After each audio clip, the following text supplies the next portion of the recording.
Kajing temu ban pen kendria ya ki harijan na them yau maulong kumbapau menta kadai tangling ba kilat pathai Henry ha kajing shisha kamlong kabasok pat ya kania lapan sngau da ka harijan panchayat committee HPC Secretary Harijan Panchayat Committee Gurjit Singh habakran cikilat pathai kubor ha ka arpoi terik yoyong arja arpulai ula ong babon sien ka sarkar kayai kran hakilat pathai kubor bat pentip ru ba ka committee kam priang ya ka blueprint jong ka sarkar jela ban penkria ya ki laispa sapu arlong yeng syaka jaka bayeng ka office traikam ka Shillong Municipal Board namar kam long ka basai bat ka bam penhun ya ki Harijan Nakabapan pau bagi yeng sa hakabayeng ka office traikam ka Shillong Municipal Board ki Kim Palat bat Kim Yaha bansa ula ang baka sarkar ka klampan rong ya ki pratli ki mat jingdawa ka HPC haka blueprint जो actually क्या हुआ ना जो हम लोगों ने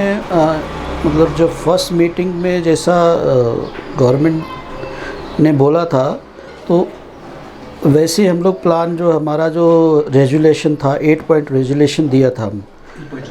तो वो जो 8 पॉइंट रेजुलेशन था वो जितना यहाँ पे मतलब लोग रहता है उन लोग सब डिसाइड किया था कि अगर इस तरह अगर हम लोगों को यहाँ से शिफ्ट करेगा तो हम लोग एग्री होगा हम लोग एग्री है तो लेकिन अभी जो गवर्नमेंट ने ब्लूप्रिंट दिया उसमें जितना हमारा जो टर्म्स था ना जो 8 पॉइंट था रेजुलेशन का उसको तो कंसीडर किया नहीं गवर्नमेंट ने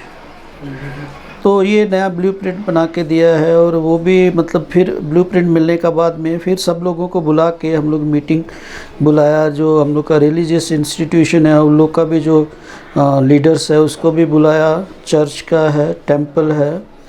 और सबको बुला के मतलब डिस्कस किया ये ब्लूप्रिंट का ऊपर में तो कोई भी मतलब ये एक्सेप्टेबल नहीं कोई भी एग्री नहीं हुआ इसका ऊपर में तो जो मतलब जैसा जब बातचीत होता है तो मतलब दोनों साइड से कंसीडर करना पड़ता है ना खाली गवर्नमेंट बोलेगा आओ साइन करो जो हम बोल रहे हैं वैसे करो तो ऐसा तो पब्लिक नहीं मान रहा है तो इसलिए हम लोग ये जो उसको ब्लूप्रिंट का जो पूरा देखा है कि कैसा जगह में है कैसा कंडीशन है वो सब देखने के बाद में उसको हम लोग नहीं माना मतलब एक्सेप्टेबल नहीं है वो तो जो ब्लूप्रिंट है ना वो जो 8 points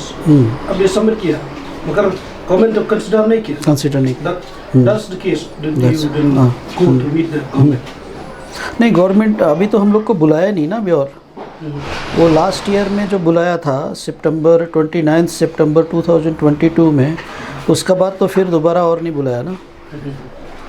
So the government said that it will meet that you will come and meet the government on 10 April. No. Have you received any information? नहीं हमारा तो व्यू यही है कि हम लोग वहाँ पे नहीं जाएंगे जो जैसा मतलब जो ब्लूप्रिंट दिया है अभी तक गवर्नमेंट ने जो दिया उसमें तो जाने के लिए हमने जो प्रेस रिलीज़ दिया था कल ना उसमें पूरा पॉइंट्स जो है पूरा मेंशन किया है कि के कारण क्या है किस लिए मतलब हम लोग नहीं जाएंगे तो मतलब जो बातचीत है वो सही तरीक़ा से होना चाहिए ना मतलब जो अभी देखिए गवर्नमेंट बोलता है कि अप्रैल में ये डिसाइड हो जाएगा और मई से रीलोकेशन करेगा अभी जो जगह में रीलोकेशन करना है जहाँ पे वो लोग ये ब्लूप्रिंट बना के फ़्लाइट बनाएगा मैं एग्जांपल दे रहा हूँ कि वहाँ पे अभी तक ऑलरेडी वहाँ पे घर बना हुआ है क्वार्टर्स बना है और गवर्नमेंट बोलता है कि उसको डेमोलिश करेगा नया प्रपोजल बनेगा फिर बनाए देगा ना तो अभी वो वहाँ पे जितना क्वार्टर्स है उसमें दूसरा डिपार्टमेंट का पूरा भर्ती पैक है वो पूरा तो वो सबको तो पहले उधर से रीलोकेट करना पड़ेगा शिफ्ट करना पड़ेगा फिर इसको डेमोलिश करना पड़ेगा फिर नया फ्लैट बनेगा और तब रीलोकेशन होगा ना अभी ये बोलता है कि मई से रीलोकेशन हो जाएगा कैसे रीलोकेशन होगा हम तो समझ में नहीं आ रहा है तो ऐसा मतलब पब्लिक को मतलब एक डर का जैसा हो गया और लोकल भी सोचता है कि लोकल पॉपुलेशन वो लोग भी सोचता है कि शायद हम लोग मतलब कोऑपरेट नहीं कर रहे हैं हम लोग तो गवर्नमेंट को कोऑपरेट कर रहे हैं लेकिन मतलब सही तरीक़ा से बातचीत होना चाहिए ना और उसका कंक्रीट कुछ डिसीजन होना चाहिए ना खाली एक साइड में सुनने से तो नहीं होगा ना हम लोग भी इधर में इतने सालों से रह रहा है तो अभी देखिए मान लीजिए ये जो लैंड है अभी जितना यहाँ पे फैमिलीज रहता है वो सब जो है वो तो ज़मीन का ऊपर में रह रहा है ना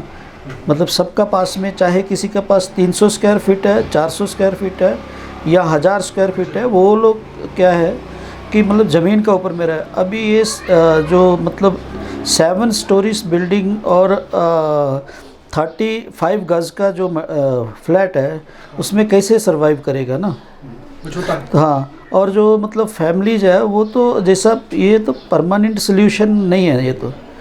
मतलब जिस सेटलमेंट तो परमानेंट सेटलमेंट तो जैसा हम लोग बोला था, यहाँ का पब्लिक एग्री हुआ, वो तो परमानेंट मतलब सेटलमेंट है रीलोकेशन के लिए। लेकिन ये जो ब्लूप्रिंट है वो तो मतलब यहाँ का पब्लिक एक्सेप्टेबल नहीं है। What is your stand now? What is your next move? नहीं, फॉर्म जो है गवर्नमेंट अगर फॉर्म है कि यहाँ से रीलोकेट करेगा तो उसके लिए तो मतलब बोलने से तो रीलोकेट नहीं हो जाएगा ना। यहाँ प्रेस मीडिया में स्टेटमेंट देने से तो रीलोकेट नहीं होगा। रीलोकेट के लिए तो मतलब ग्राउंड बनाना पड़ेगा, ज़मीन होना पड़ेगा, सब कुछ तो मतलब ये होगा। तो ऐसा तो मतलब बोलने से तो नहीं होगा। और जो हमारा स्टैंड तो क्या है, हमारा स्टैंड तो हम लोग तो गवर्नमेंट को पहले भी कोऑपरेट कर रहा था, अभी भी हम लोग तो गवर्नमेंट को कोऑपरेट करने के लिए रेडी है। लेकिन मतलब उसमें कुछ कंक्रीट डिसीजन होना चाहिए ना। अभी देखिए 1 साल से ज़्यादा हो गया, मतलब ऐसे चल रहा है। कुछ बीच में इलेक्शन आ गया है, उसका लिए भी थोड़ा ये स्लो हो गया। और मतलब कोई काम तो मतलब जैसा होना चाहिए ऐसा नहीं हुआ है। और तो अभी ऑलरेडी कोर्ट में तो केस चल ही रहा है। कोर्ट तो क्या है कि कोर्ट रुका हुआ है, कोर्ट डिसीजन नहीं दे रहा है या हियरिंग नहीं हो रहा है। क्योंकि मतलब वो लोग कोर्ट सोचता है कि हम लोग सेटलमेंट कर लेगा। लेकिन अगर गवर्नमेंट सही तरीक़े से सेटलमेंट नहीं करेगा तो फिर तो कोर्ट ही डिसाइड करेगा ना। पेंडिंग है पिटीशन। हाँ, यहाँ में भी है, सुप्रीम कोर्ट में भी है। 2 केस यहाँ में पेंडिंग है हाई कोर्ट में, और एक सुप्रीम कोर्ट में पेंडिंग है।